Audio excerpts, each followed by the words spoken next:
Kung may himlayan para sa mga sikat na personalidad at kahit mga hayop, syempre ang ating mga pambansang bayani ay mayroon din. Ito ay ang Himlayang Pilipino Memorial Park sa Quezon City. Kabilang sa mga nakalagak dito ay mga labi na mag-asawang Diego at Gabriela Silang, ang ina ng Katipunan na si Melchora Aquino o ang mas kilala bilang Tandang Sora. Si Sam Ramirez sa detalye. Dagsa na ang ating mga kababayan sa mga sementeryo di lamang upang gunitain ang kanilang mga yumaong mahal sa buhay, kundi pati na din magsama-samang muli ang pamilya at magkamustahan. Nagpapadasal kami. At the same time, parang reunion na rin namin magkakapatid. Nagkikita-kita kami dito every undas ng kagaya nito. Every year talagang sineselebrate namin. Oo, so ini-schedule ko yung mga anak ko na talagang gusto namin. From the start, merong nagpupunta. Kasi once a year lang yan, dapat hindi nakakalimutan. Taon-taon ganito talaga.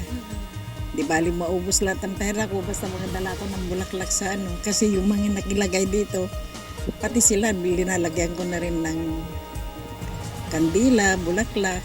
Kung sa Manila North Cemetery, mga sikat na personalidad, mga artista at politiko ang mga nakalibing, sa Himlayang Pilipino Memorial Park, mga labi ng mga bayani ang nakahimlay. Gaya na lang ni Gabriela Silang, ang unang Pilipinang namuno sa paghihimagsik laban sa mga Kastila noong panahon ng kolonisasyon sa Pilipinas. Dito rin inilibing dati ang mga labi ni Melchora Aquino o mas kilala sa pangalang Tandang Sora, ang tinaguriang kapita-pitalang ina ng Katipunan dahil sa kanyang pag-aalaga at pagtulong sa mga sundalo ng Katipunan.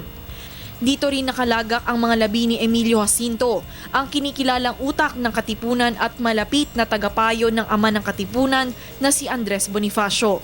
Ayon kay Guada Cleofas, ang Vice President for Park Operations sa Himlayang Pilipino, madalas kasama sa itinerary ang nasabing Memorial Park sa mga tours na ibinibigay ng lokal na pamahalaan ng Quezon City, maging sa field trips ng ilang eskwelahan. Dito nakalagak yung libing ni Emilio Jacinto, isa sa mga bayani natin.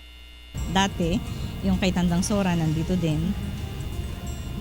So parang tourist spot na rin Oo, parang kasama yun sa pinapasyalan ng ating mga turista. Sa kabuuan, naging mapayapa at maayos ang paggunita sa unang araw ng undas sa nasabing Memorial Park. Nagsanib puwersa ang 100 pulis, 60 Army Reservist. Kada oras ay may mga rumurondang security personnel, kaya naman siguradong walang takas ang mga matitigas ang ulo na pilit pa ding nagpupuslit ng mga ipinagbabawal na gamit at inumin. Nariyan din ang mga barangay personnel at volunteers upang pagaanin ang daloy ng trapiko sa lugar. Nag-round sila, nakuha nga yung aming barahay. Wala namang hard feelings. Wala naman, kasi laro lang yun may batas, hindi. Siyempre binigay namin.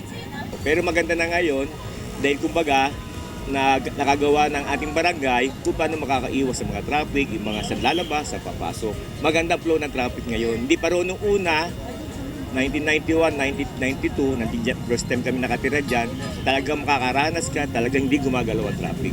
Nakaantabay din ang 2 first aid teams, isa mula sa Bureau of Fire Protection at isa naman mula sa Red Cross. Sa buong maghapon, isang aksidente lang ang nirespondihan ng rescue teams na na-dislocate ang binte ng isang bystander matapos siyang mabunggo ng isang motor na sumampa sa gutter upang maiwasan ang trapiko sa labas ng sementeryo. Nag-uulat para sa Telebisyon ng Bayan, Sam Ramirez.